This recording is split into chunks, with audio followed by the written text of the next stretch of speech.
Hər kəsə salam. Ümid edirəm ki, hər biriniz yaxşısınız. Mən Gülər Şahməmmədova. Bu gün sizinlə paylaşacağım mövzu, sizin üçün hazırladığım mövzu test strategiyasıdır. İmtahan zamanı bir çox şagirdin çətinlik çəkdiyi bir mövzuya toxunmaq istədim. Hansı ki, bir çox tələbə və yaxud da bir çox abituriyent imtahan vaxtını düzgün bölə bilmir, hansısa sualları işləməyə vaxt çatdıra bilmir, hansısa sualları yarımçıq qalır, heç onlara baxmır və bunu bir çox tələbə, bir çox şagird yaşadığı üçün istədim ki, bu mövzuya toxunum, bu mövzu haqqında sizlərlə bir balaca söhbət edək. Deməli, mən mövzumuzu bir neçə başlığa bölmüşəm. 7 başlıq var ümumi burada. Bəli, 7 başlıq var. İlk başlığımız elə vaxt problemidir. Vaxtı necə bölmək lazımdır, necə dəyərləndirmək lazımdır və ümumiyyətcə testləri nə tərzdə işləmək lazımdır. Testləri mən sizə tövsiyə edərdim ki, təbii ki, bəzi şagird var ki, özünə rahat gələn fəndən başlayır. Amma mən tövsiyə edərdim ki, kitabça sırası ilə gedəsiniz. Misal üçün, blok imtahanıdır. Birinci qrup blok imtahanındasınız və riyaziyyat, fizika və kimyadır. Başlayırsınız riyaziyyatdan, sonra fizika, sonra kimya. Sualları işləyən zaman isə birinci, ilk baxışda oxuduğunuz sual haqqında əgər hər hansı bir fikir yaranırsa, hər hansı bir düstur yaranırsa və yaxud da bu yolla gedə bilərəmsə, yəni bir sözlə siz o sualı bilirsinizsə, o sual sizin üçün asandırsa, o sualı həll etməyə başlayın.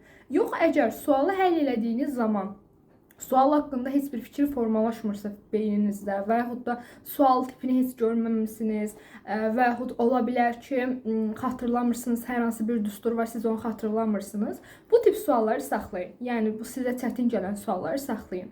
Riyaziyyat məsələn fənnində, riyaziyyat testlərində olan bütün suallarda asanları bir-bir işləyə-işləyə gedirsiniz, çətinləri arada saxlayırsınız və gördüyünüz ki, bitdi artıq fizika fənnidir, keçirsiniz fizikaya, riyaziyyata təzədən qayıtmırsınız, keçirsiniz fizikaya, fizikada da bütün asanları yazırsınız, çətinlər qalır, keçirsiniz kimyaya, bütün asanları yazırsınız, çətinlər qalır və bir də qeyd edeyim ki, İstəyir texniki olsun, istəyir humanitar. Əsasən texniki fənlərdə bu yaşanır. Çünki siz kitabçanın üzərində bir neçə hesablama edirsiniz, düsturlar yazırsınız. Hələ ki, siz səliqəsiz işləyən bir şagird, bir abituriyentsinizsə, kitabçanız daha qarışıq olacaq və siz saxladığınız hər hansı bir sualı unuda bilərsiniz, yadınızdan çıxa bilər və onu qaralamaya bilərsiniz. Orada hər hansı bir variant yazmaya bilərsiniz. Kodlaşdırma zamanında bu sizə problem yarada bilər artıq. Ona görə də asan sualları yazdınız, çətin sual var, arada bir neçə sualı ötürmüsünüz. Həmin o ötürdüyünüz sualın nömrəsini, atıram ki, birinci, ikinci, üçüncü sualı yazmışsınız, asan gəlib, dördüncü sual artıq sizin üçün çətindir, siz o sualı həll edə bilmirsiniz. 4 nömrəsini böyük belə dairələyin, qaralayın, ya düzdür, dövlət imtahanında içəri rəngli şeylər salmağa icazə vermirlər. Sadəcə sizin yanınızda qələminiz ola bilər, ona icazə verirlər. Elə qələminizlə də qaralayın ki, o sual belə işarəli olsun, yəni gözünüzə çarpsın ki, burada mən bu sualı saxlamışam. Daha sonra bütün testləri işləyib bitirdikdən sonra, bütün asan testləri işləyib bitirdikdən sonra siz qayıdırsınız ən başa, riyaziyyat fənninə, hansı ki, həmin o çətin sualları bir-bir başlayırsınız həll eləməyə. Misal üçün, riyaziyyatdakı bütün çətin sualları həll elədiniz, fizikadakı bütün çətin suallar, kimyadakı bütün çətin suallar və yaxud da həll edə bilmədiyiniz oldu. Bu şəkildə yaza-yaza gedirsiniz. Bir də qeyd edeyim ki, bəzi şagirdlər situasiya suallarını ən sona saxlayır. Blok fənnindən söhbət gedir özəlliklə də, blok imtahanlarında. Situasiya suallarını ən sonda saxlayırlar ki, riyaziyyatın situasiyaları qalsın və yaxud da kimya, fizikanın situasiyaları qalsın, ən sonda gəlib baxaram. Şuralar belə eləməyin, çünki yenə deyirəm, vaxt problemi yaşayırsınız. Düzdür, bu videonu çəkmə və səbəbin o problemin aradan qalxmasıdır, amma insanlıq halı da olur, bəzən əlimizdə olmayan səbəblərdən və yaxud da unuduruq vaxtı, misala başımız qarışır, vaxt çatdırmaya bilərsiniz və siz bilirsiniz ki, situasiya sizə çox bal gətirir. Ona görə də situasiyaları saxlamayın. Həmin fənni, məsələn, riyaziyyat fənninə aid olan testlər işləyirsinizsə, həmin fənnin situasiyalarında işləyin və yaxud da fizikanın, kimyanın. Situasiyalarında işləyin, situasiyaları axıra saxlamanızı sizə tövsiyə eləmirəm.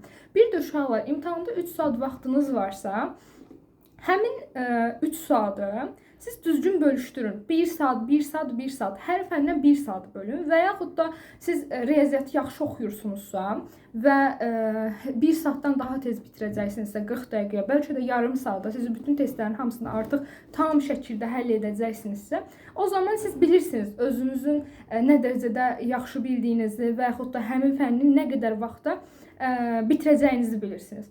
Ona görə də ona uyğun vaxtlarınızı bölün. Misal üçün 40 dəqiqəni riyaziyyata ayırmışam, 1 saatı fizikaya ayırmışam və s. Bu şəkildə vaxtınızı bölün. Vaxtı böldükdən sonra saatı tez-tez izləyin. Saatı unutmayın, saata baxmağı unutmayın və yaxud da saatı tez-tez soruşub özünüzü də həyəcanlandırmayın. Sadəcə yanınızda əqrəbli saat olsun. Çünki elektron saatı, elektron cihazları imtahana qoymurlar. Sadəcə yanınızda əqrəbi saatınız olsun və həmin saata tez-tez baxaraq həmin fənnə ayırdığınız vaxt müddətində testlərin hamısını bitirməyə çalışın. Bir də bunu imtahanda yaxşı etmək istəyirsinizsə, bunu bacarmaq istəyirsinizsə, mən sizə tövsiyə edərdim ki, evdə vaxtla işləyəsiniz. Necə? Misal üçün siz riyaziyyat fənnini işləyirsiniz və qarşınızda bir neçə test var, ev tapşırığınızda işləyirsiniz. Vaxt qoyun özünüzə, vaxt qoyun və başlayın işləməyə.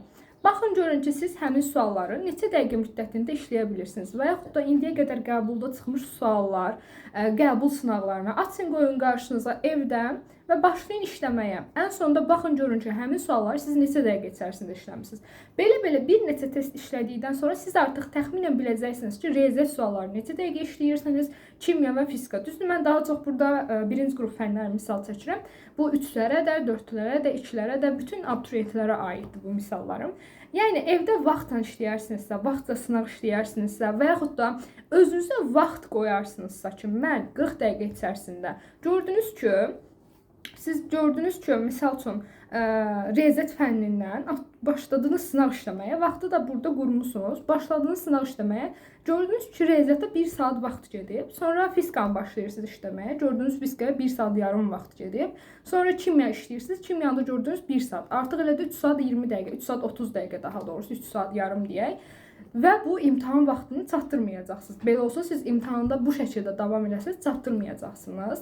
Artıq siz gördünüz ki, misalları gec işləyirsiniz. Ona görə də özünüzə vaxt məhdudiyyəti qoyun. Artıq mən neçə dəqiqəyə bitirəcəm, neçə saata bitirəcəm yox da, bu müddətdə bitirməliyəm deyə gedin, ona fokuslanın və özünüzə 1 saat vaxt qoyun və yaxud da 40 dəqiqə, yenə də deyirəm, bu sizin şəxsi qərarınızdır, seçiminizdir, öz biliyinizə görə və həmin müddətdə, həmin dəqiqə müddətində başlayın testləri işləməyə.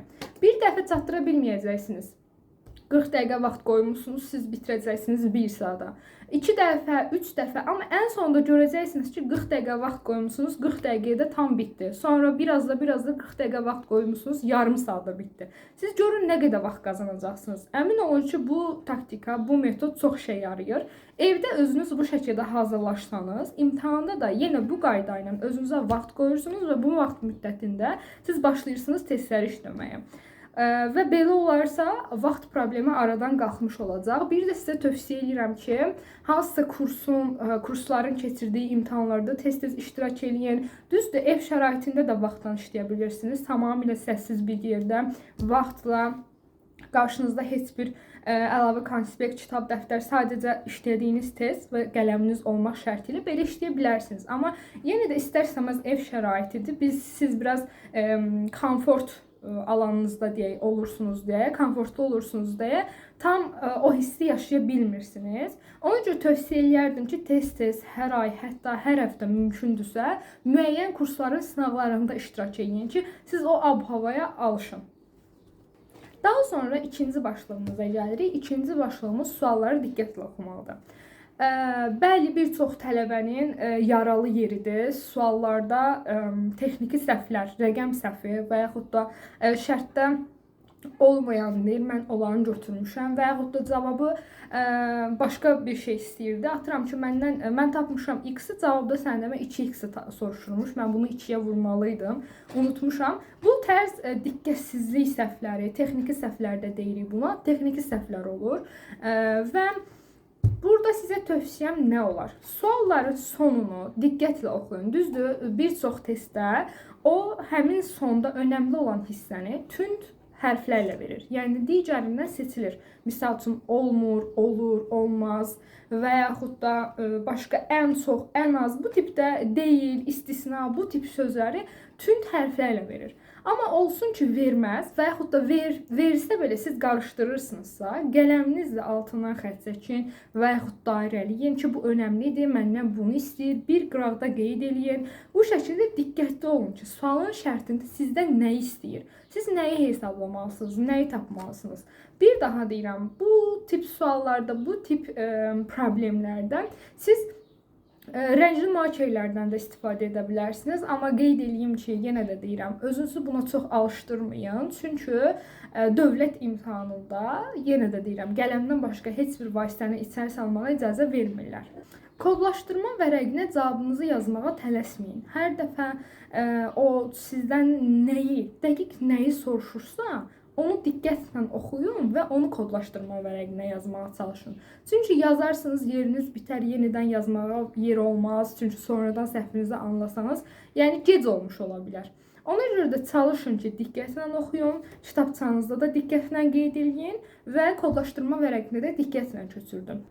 Daha sonra üçüncü başlığımız variantlarla işləmə qaydasıdır. Düşünürəm ki, bunu bir çox abituriyent bilir, amma aranızda bilməyənlər də olarsa deyə bu başlığa da toxunmaq istəyirəm. Nədir variantlarla işləmə qaydası? Bu qaydada biz normalda testləri işləyərkən doğru variantı seçməyə çalışırıq və doğru variantı dairələməyə çalışırıq. Amma testlə, yəni daha doğrusu variantla işləmə strategiyasında belədir ki, biz doğrunu yox da yanlışları axtarırıq. Təbii ki, yanlışlar çoxdur. Bir doğru variant varsa, atıram ki, 4 də yanlış variant var. O zaman başlayırıq bir-bir yanlışlar çıxmağa. Əminik ki, bu yanlışdır, bu yanlışdır, bu da yanlışdır. Onların hamısını çıxırıqsa, hər bir variantı üzərindən xətt çəkiriksə, yerdə qalan bir variant demək ki, doğrudur. Siz əgər əmin deyilsinizsə ki, hansı doğru variantdır və avtomatik yanlışlar çıxmağa başlayın, yerdə qalan bir variant sizin doğru variantınız olacaq. Və yaxud da çıxmışsınız, iki variant arasında qalmışsınız. Bilmirsiniz ki, bunlardan hansı yanlış, hansı doğrudur. O zaman doğru olduğuna ən çox inandığınız variantı qaralayın. Əgər səhv düzü aparmırsa, təbii ki, blok imtahanında aparır. Onu da qeyd edeyim. Bu şəkildə variant çıxma metodundan da istifadə edərək misalları həll edə bilərsiniz. Daha sonra dördüncü başlıq çətin suallarla işləmək, çətin suallarla necə işləyək? Bir çox çətin suallar çox başlıqlı olur, bir neçə şərti olur, bir neçə hissədən ibarət olur. Birinci hissə, ikinci hissə, üçüncü hissə, onların hər birini ayrı-ayrı həll edib bu şəkildə. Yəni çətin sualların çoxu çox başlıqlı olur. Hələ ki, situasiya suallarında da bir neçə çox başlı suallar deyilir, daha doğrusu bu suallara. Yəni bir neçə qaydadan istifadə etməlisən, bir neçə üsuldan, bir neçə mövzunu birləşdirib bir sual əmələ gətirir və bu da çox uşaq üçün çətin olur. Bu zaman nə edirsiniz? Şərti hissələrə bölürsünüz. Şərti hissələrə böldüyünüz zaman birinci hissəni həll edirsiniz, sonra aldığınız cavab qalır. Həmin cavabdan istifadə edərək ikinci hissəni həll edirsiniz. Aldığınız cavabdan istifadə edərək üçüncü hissəni, yəni şərt neçə başlıdırsa, hər bir başlığı hissə həll edirsiniz. Əgər siz şərtə ümumi baxarsınızsa və həmin şərti ümumi həll eləməyə çalışarsınızsa, bu təbii ki, sizin üçün çətin və mümkünsüz olacaq. Ona görə də çətin suallarda əsasən də yenə də deyirəm, çətin dediyimiz zaman çoxbaşlı suallar uşaqlara çətin gəlir. Təbii ki, çoxbaşlı olmayıb, çətin olan suallar da var. Bu ayrı məsələ. Amma mən əsas nəzərdə tutmaq istəyirəm çoxbaşlı suallara, bir neçə mövzunun birləşimindən əmələ gəlmiş suallara ki, həmin sualları da həll edərkən siz yenə də deyirəm, hissələrə bölün. Şərti bir neçə hissəyə bölün və yavaş-yavaş doğru getdiyinizdən əmin olaraq həmin hissələri yavaş-yavaş həll etməyə çalışın. Və gəldik 5-ci başlığımıza, nişanlama metodu, marking də deyirlər buna. Yenə də deyirəm, markerlə və yaxud da qələminizlə bu üsuldan istifadə edə bilərsiniz. Əsasən Azərbaycan dili, humanitar fənlərə, buraxılış imtahanında Azərbaycan dili və yaxud da ingilis dili fənlərində bunu istifadə edə bilərsiniz. Misal üçün, buraxılış imtahanından misal çəkəcəm. Baxmayaraq ki, artıq buraxılış imtahanı bitib. Bəlkə də bu videonu gələn il buraxılış imtahanına hazırlaşan hər hansı bir abituriyent izləyəcək və s. Ona görə də ümumi danışacağım. Misal üçün mətni oxuyursunuz və sualda istədiyi şey, səndən istədiyi hər hansı bir cümlə mətndədir və uzun bir cümlədir. Sən onu dərhal ora köçürtməyə başlayırsan, sual vərəqinə, sual kitabçana köçürtməyə başlayırsan. Orada köçürtməyə sənin bir neçə dəqiqə vaxtın gedir, yəni biraz çox vaxtın gedir. Sonra sual kitabçana köçürdürsən, orada biraz çox vaxtın gedir. Yəni çatdıra bilmirsən. Hələ ki sual kitabçasına oturub səliqəli yazan şagirdlər var. Sual kitabçası sənindir. Sən istəyirsən orada qarala yaz, istəyirsən səliqəli yaz. Onsuz ona heç kim baxmayacaq. Nə də onu hər hansı bir müəllim yoxlamayacaq. Dövlət İmtahan Mərkəzinin hər hansı bir müəllimi yoxlamayacaq. Sual kitabçanı yoxlamayacaq. Sual vərəqəni, həmin o kartını yoxlayacaq.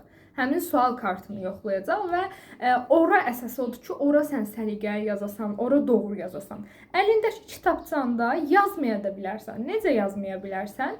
Marka ilə və yaxud da qələmlə mətndən eyni sualı rənglə, həmin cümləni rənglə.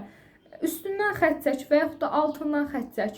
O zaman sənin vaxtın daha vaxtına qənaət eləmiş olacaqsan. Belə deyim, yəni vaxtına qənaət eləmiş olacaqsan.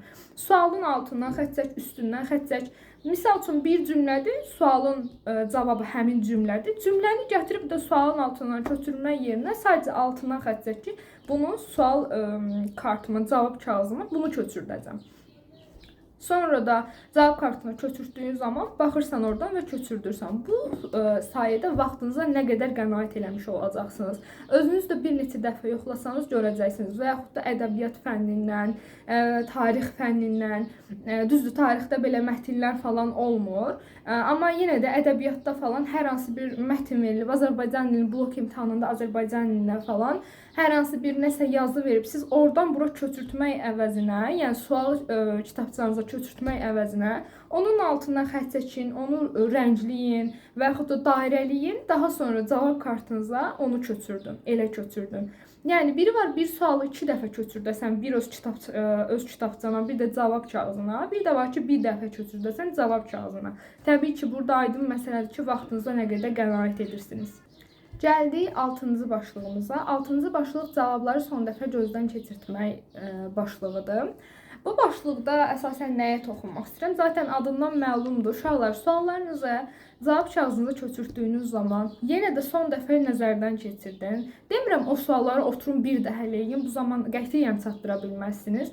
Amma gözdən keçirdim. Bunu doğru mu getdim? Hə, bu düsturdan idi, bu düsturdan getmişəm. Və yaxud sondakı hesablamanıza diqqətlə baxın. Və yaxud da baxın, görün, doğru mu köçürtmüsünüz? Misal üçün, riyazi fənlərdə, riyaziyyat fənində də əsasən də misalı verir, siz misalı aşağıda boş yerə köçürdürsünüz, başlayırsınız elə həll eləməyə. Baxın, görün, onu doğru mu köçürtmüsünüz, doğru mu gedib həll yolunuz? Çünki avtomatik siz həmin köçürtdüyünüz zaman bir rəqəmi, bir işarəni səhv etsəniz, həlliniz doğru belə olsa, cavabınız səhv olacaq. Ona görə elə şeylərə diqqət edin, tam əmin olun, gözdən keçirdin, elə cavab kağızınıza qeyd edin. Daha sonra təxmini qeyd elədiyiniz, bu olar deyə düşünürəm, deyə qaraladığınız variantları, işarələdiyiniz variantları bir daha köçürdün, bir daha, yəni diqqətlə baxın daha doğrusu. Daha sonra çətinlik çəkdiyiniz misallara bir daha baxın. Siz bilirsiniz ki, bu misalı həll edərkən çətinlik çəkdim. Ona bir daha baxıb, dəqiq əmin olun, sonra cavab kağızınıza köçürdüm.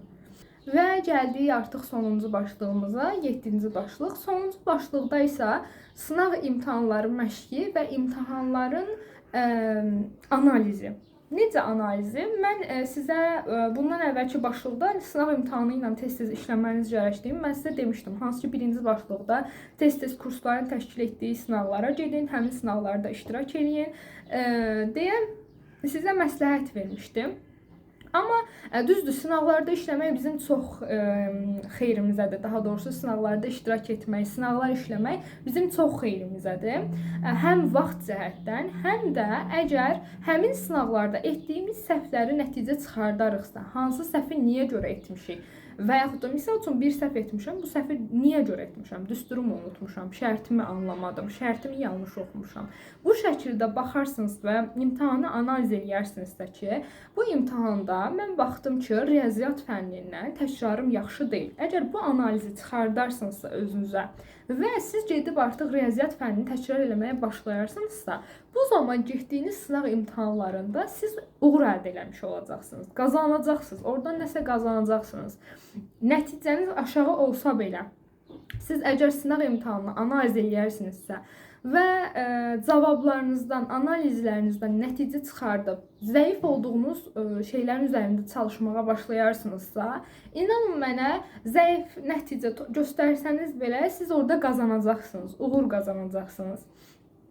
Baxırsınız və analiz edirsiniz. Hansı fənni nə qədər vaxtda işlədim, hansı fənlərdə, hansı suallarda çətinlik çəkdim, situasiya suallarını yaza bilirəmmi, hansı tip sualların şərtini qarışdırıram, hansı tip sualları yaza bilmirəm. Bu şəkildə sualları analiz edin. Yəni sınaq imtahanlarında işləmək çox önəmlidir. Həm özünüzü yoxlayırıq, həm də eyni zamanda öyrənmiş oluruq. Çox şey öyrənmiş oluruq sınaq imtahanlarında. Ona görə də tövsiyə edirəm ki, sınaq imtahanlarında işləyin. Amma gedim sınaq verim, hə cavabı açıqdır, kitabçanı yandırım, cırım, atım, danışmaq istəmirəm, bağlayaq bu söhbəti. Belə yox. Sadəcə imtahan nəticəsindən, imtahan nəticənizdən analiz eləyin, nəticə çıxardın, belə deyim, suallarınızı bir-bir baxın, yoxlayın. Yenə də deyirəm, əgər bu şəkildə eləyərsinizsə, o imtahan sizin üçün qat-qat faydalı olacaq. Və beləliklə videomuz sona çatdı. Ümid edirəm ki, məsləhətlərim, verdiyim taktikalar, metodlar sizin üçün faydalı olar, işinizə yarar. Gələn videoda görüşənədək. Sağ olun.